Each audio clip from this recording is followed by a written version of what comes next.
Hello and welcome to Roy's Book Reviews.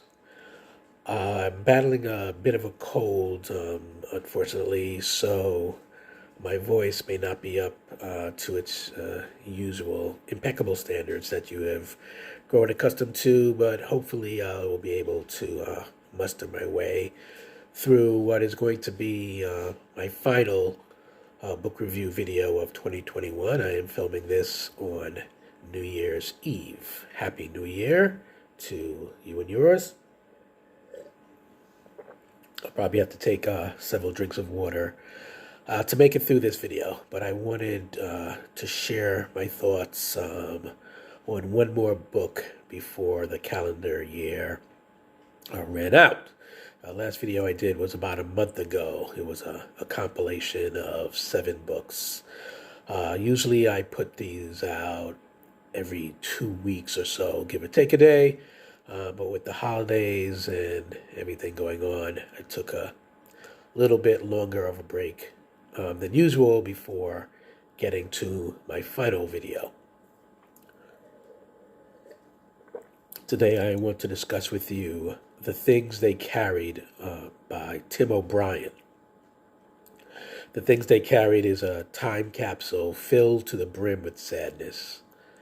That's because it is a book about the Vietnam War from the perspective of down-in-the-dirt participants rather than orchestrating politicians.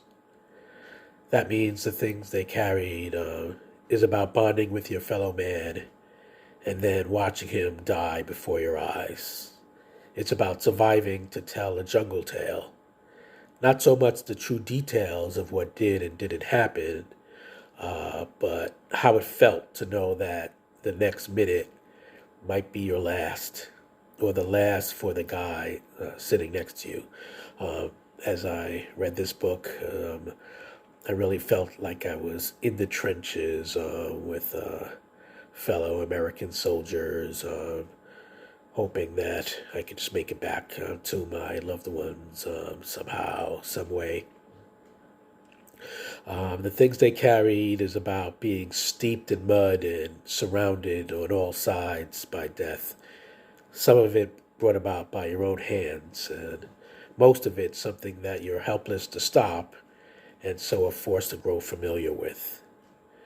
This powerful work of literature is about the things soldiers carry, as the title implies, physically as well as emotionally.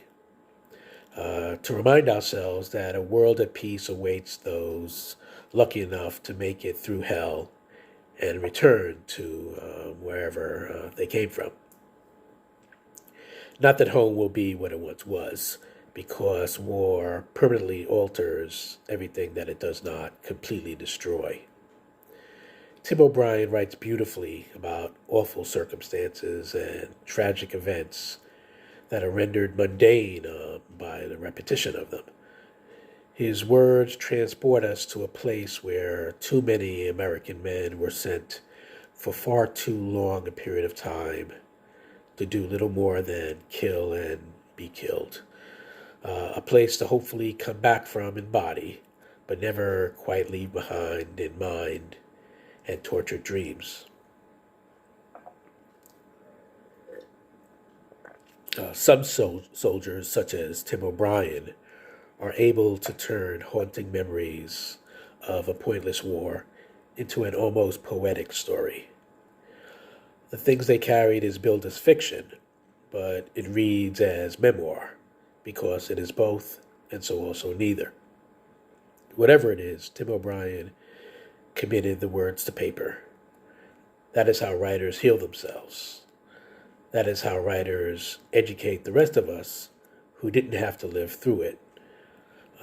Even if no matter how compelling the prose, it doesn't dissuade politicians from waging the next war at the expense of more wasted lives. This is how soldier poets are able to put down the burdensome things that they carry so that they will be able to carry on. This was a very powerful story. It's really kind of a combination a collection of stories, vignettes. It's not told chronologically, kind of jumps all over the place.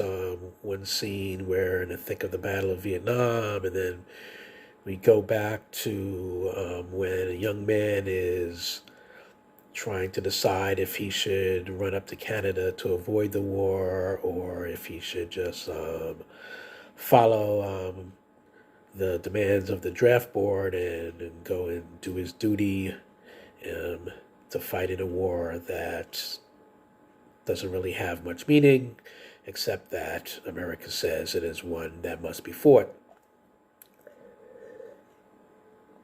After reading this book, I was doing a little poking around on Instagram for a post there, and I discovered that they are going to be making a movie of this book. And it's a rather star-filled cast, so I'm sure it's going to be a major release and it'll get a lot of buzz, maybe Oscar buzz, who knows. So you will be hearing more of this story in the upcoming months, I am sure. It's just a coincidence that I just happened to choose to read it to wrap up 2021. It's a relatively short book, so I decided to give it a shot because I only had a little bit of time. I knew that if I tackled a longer novel, I probably would not finish it before the year was out, and therefore I would not be able to get out another video before the year was out. I am glad that I chose this book, even though, as I said at the start, it is not a feel-good story. It is not the type of writing that will make you thrilled to be alive and thrilled to be just experiencing what vicariously through the writer's words what the characters are going through, because what the characters are going through is hell.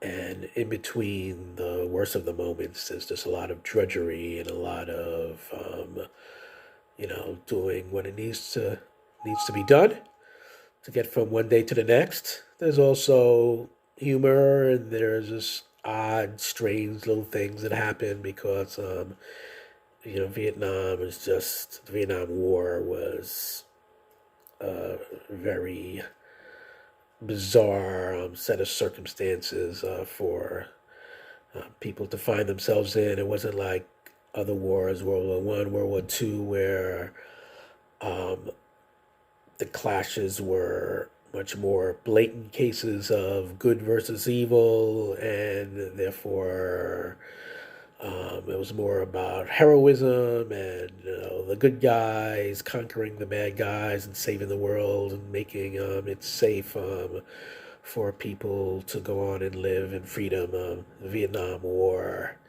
didn't seem to be about any of that. It was just this necessary evil or unnecessary evil that for some reason we found ourselves mired in. And Tim O'Brien basically thrust those of us who were fortunate enough not to have to live through it. He puts us into the boots, into the uniforms of the soldiers who were there and did what it took to hopefully return home.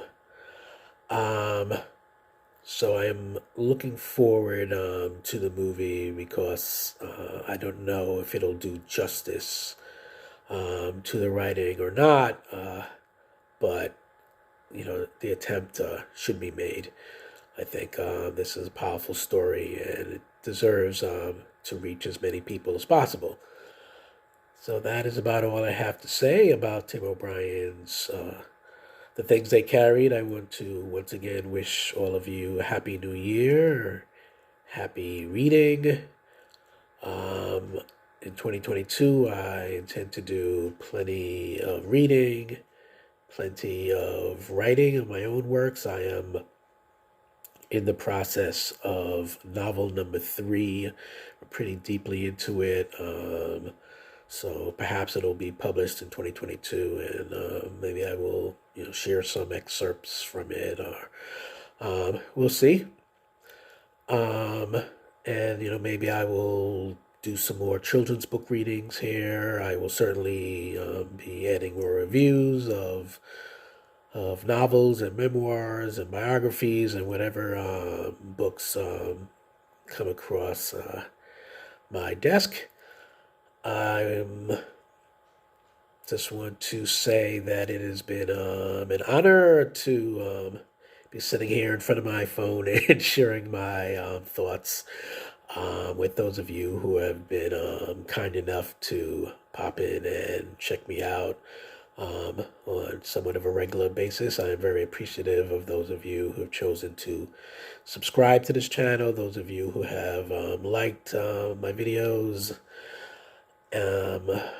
There's a lot of content out there in the internet, so I know that I am just a drop in the ocean. So I appreciate those of you who chose to spend some time with me. Until the next time, this is Roy saying happy reading.